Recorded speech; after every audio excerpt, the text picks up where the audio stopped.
తీర్పు నా మత్స్య కార్మికులు ఇచ్చిన తీర్పుగా భావిస్తున్నా. వాళ్ళ యొక్క అండల దండలతోటి ఇది మూడోసారిగా నేను చైర్మన్ పదవిని చేపట్టిన. కాబట్టి వాళ్ళ మత్స్య కార్మికులందరికీ నాకు అన్ని రకాల ఈ ఎలక్షన్ అనేది రాజకీయాలకు అతీతంగా జరుగుతాయి.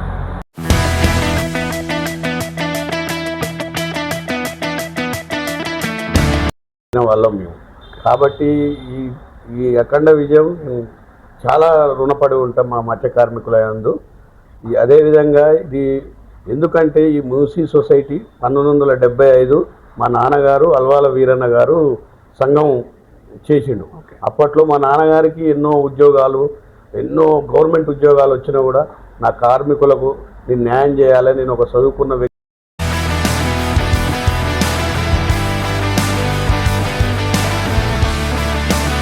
మూడోసారి చైర్మన్గా ఎన్నికయ్యారు. అవును సార్.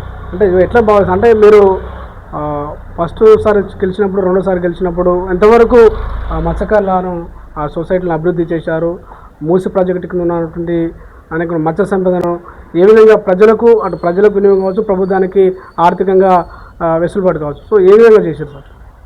నేను 2001లో గెలిచినప్పుడు చిన్న వయసు అయింది, కొద్దిగా నాకు తెలియని వయసులో తప్పులు చేయడం జరిగింది. తర్వాత 2012లో మరలా కార్మికులకు అండదండగా ఉండి 1230